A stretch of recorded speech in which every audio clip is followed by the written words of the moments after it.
Hi everyone, I'm recording this video because I want to show you a tool that can be useful in the case of the digital system exercises.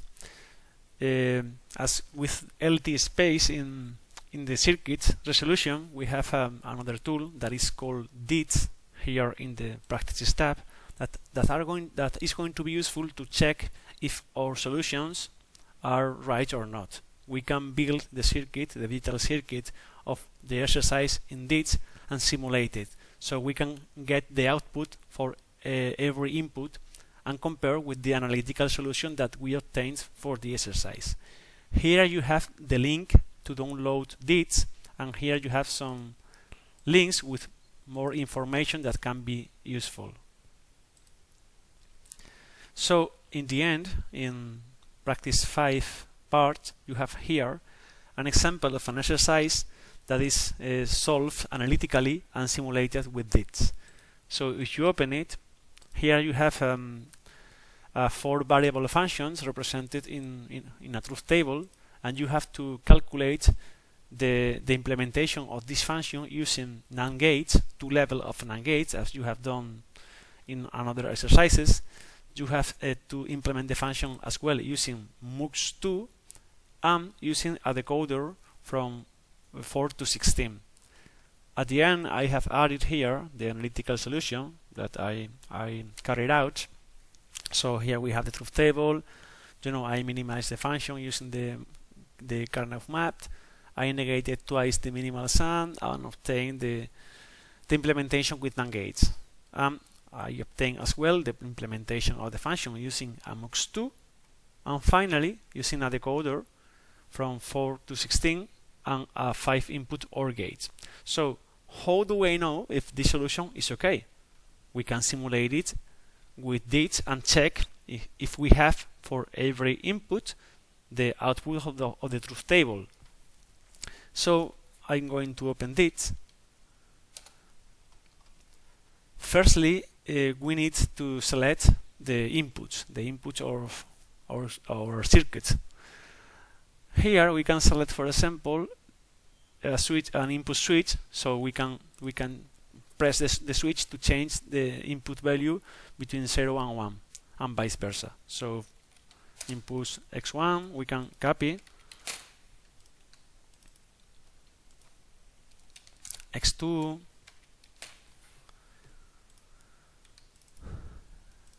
x3,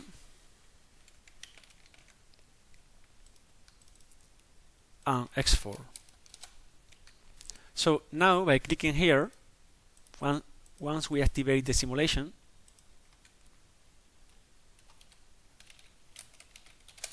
when we simulate we start the animation, so we can click here and change the value between 0 and 1. So I stop because I haven't built the circuit.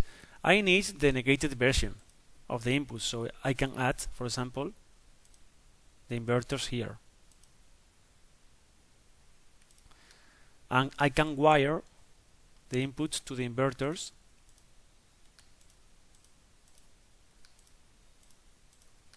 and this way we have the inverted version and the non-negated version. You have to be careful and organized when wiring this, because you are going to have a lot of wires in the circuit. So it is easy, to get confused and not connect correctly the input and the output. You can, for example, use here text boxes to select. For example, this is going to be negated x1. So I add this text box here, and it's useful for me to know that in this cable I have x1 negated, and in the other cable I'm going to have s1.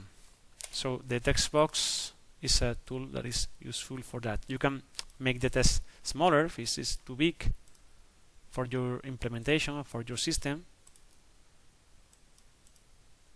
and reduce the size. So in the case of the NAND gates, we need, if we check the implementation, in the first level 3 NAND gates with 3 inputs, and in the second level another NAND gate with 3 inputs. So I go here to the NAND gate symbol and I select a NAND gate with 3 inputs. So I'm going to have 3 NAND gates in the first level and 1 NAND gate in the second level. So we just have to connect inputs and outputs.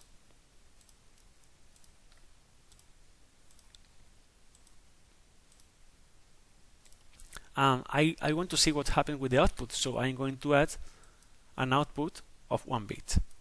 And I connect it here. The name is going to be, for example, C1.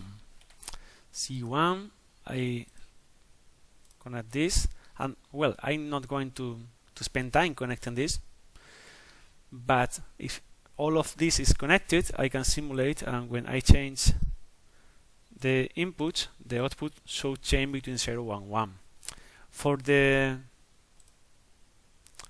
other implementation, we needed multiplexers, MUX2 concatenated, so we are going to use one here and one here, and they were connected, and I'm going to need another output, this time, for example, C2 to visualize what happens with this implementation. And we should wire this to the multiplexer, and the last implementation has been done with a decoder from 4 to 16. So here we have the decoder, and we have to wire the inputs negated and non-negated to the decoder, and here we are going to have I think that we use an OR gate of 5 input. So an OR gate of 5 input, we connect the minterms, and we are going to have here the third output. It's the same output but with 3 different implementations. Here you have an enable, so you have to connect 1 to make the decoder works. So you can connect an input that is going to be a 1. You wire this input here, and if you need a 0, for example, you can use this. This is a 0 that you may connect to, for example, to the not connected input, because I told you in class that with the combinational blocks, all the input, even those that are not useful, have to be connected. So in here we should have all the implementations, and we may check if the truth table is working or not. You can practice with this, but I also upload in the virtual campus here an example that is complete of this exercise. Here I implemented completely the example. Know that you have to be really careful when connecting things and label the cables, otherwise you are going to get confused and make mistake connecting the input to the output. So we have here the 3 implementations. You can practice with this example as well. So as I told you, I'm going to simulate, and now the output are 0 for the 0, 0, 0, 0 combinations. If we check the exercise, the truth table of the beginning, we have a 1 for the combinations for the minterm 2 and the minterm 3. So we are going to check this. If x3 is 1, the output should be 1. x3 is 1, and now the output is 1.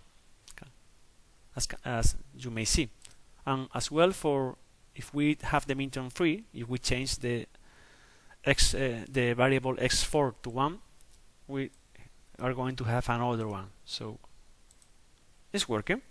So you can check all the combination here of your circuit and see if your proposal is right or not.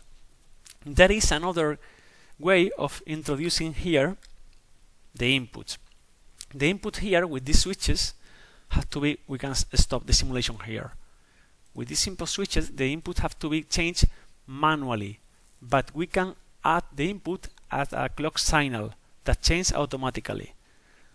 And this is the other proposal I have implemented in the virtual campus. In the virtual campus we have another version with clock inputs, and you are going to see what happens here. Now the input that I have selected is this clock generator, and I have selected the clock generator is just a square signal.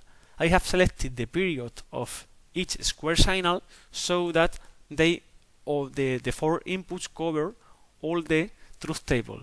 I'm going to show you an example in order that you can understand this. Here we have a truth table of 3 variables. If we if we look at the least significant bit, the least significant bit is this one. We can see that the least significant bit changes 0, 1, 0, 1. This bit changes between 0 and 1 for each combinations. If we look at the next bits, A1, we can see that this bit changes from 0 to 1 every 2 combinations. Not every combination, but every 2 combinations. 0, 0, and now we change. 1, 1, and now we change. If we go to the most significant bit, we can see that we need 4 combinations to change the value from 0 to 1. We can see here that when we have a square signal,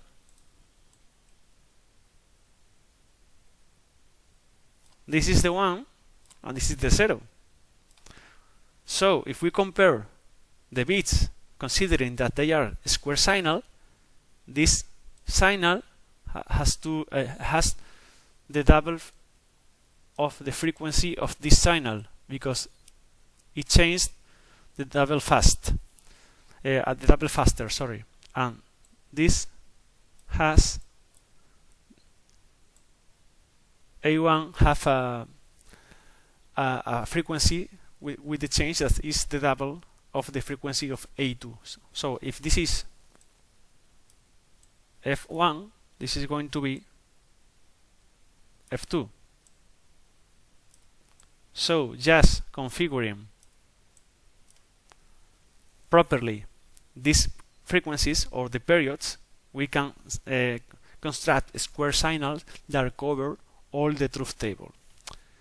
You are going to see this in a better way with the example of this. Here I have select we are going to select here, for example, for X1, that is the X1 is the most or the least. Just check me. Okay, we have to start with the least significant bit. That is the one that is going to change faster. So here, for example, I'm going to select a period of 100 milliseconds. 100 milliseconds. So the next bits have to be the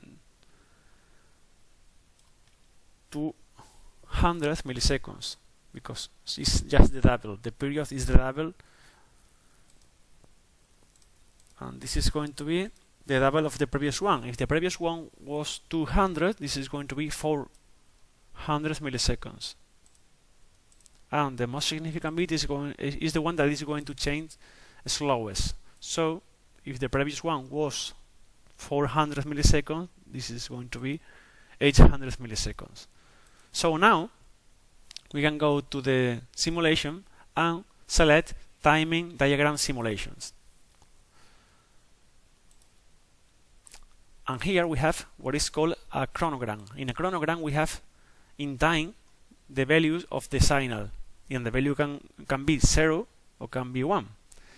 Near the time axis is we have to zoom out the nice axis because our signal change much slower. So we zoom out until we see changing our signals. So now we can see it. This is what I told you. The least significant bit is going to change between 0 and 1 all the time. The next bit is going to change every 2 combinations of the previous bits. This is going to be like this in all the signals. Consider that this is 0, the L is 0, and the H is 1. So in this interval of time we have the combination 0, 0, 0, 0. And this one 0, 0, 0, 1. 0, 0, 1, 0. 0, 0, 1, 1. So this is 0, 1, 2, 3. We are covering all the combination of the truth table. 0, 1, 0, 0. So, and finally, when we reach this value, we have 1, 1, 1, 1. That is the latest combination of the truth table, as you can see here. So this is the first interval that we saw, the second one, and the last interval is 1, 1, 1, 1. 1, 1, 1, 1 here. So we have the 16 combination of the truth table, just configuring properly the period of this signal. From this instant and on, we are going to have the same repeated.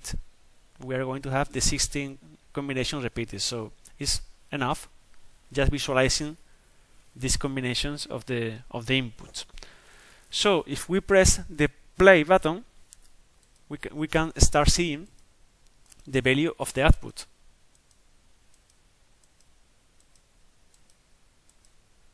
We press play anytime as needed, as much time as needed. So here we have that our outputs that are all of them are the same, are 1 in this interval, in this interval, in this interval, in this interval, and here. This is 0, 0, 1, 0, so min term 2. 0, 0, 1, 1, min term 3.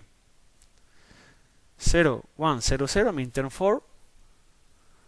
1, 0, 1, min term 5. So min term 2, 3, 4, 5, we are going to have 1. Well, we are going to check that. You have it, min term 0, min term 2, min term 3, min term 4, and min term 5. So the implementation is okay. And now we have another min term in the 13, 1, 1, 0, 1. We are going to check it. 1, 1, 0, 1. So our circuit is properly working. We can see it as well animated. For example, we are going to select here this is the frequency of the transitions between the inputs. So we can here enable the clock animation and press start. So now we are going to have the change here in the input, and the output is going to change automatically. For me, this kind of thing is more difficult. I think that this is the easiest one. Remember to zoom out.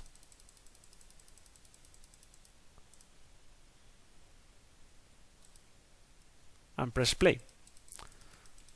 So this way you can use this to simulate your own solutions. I hope this video has been helpful.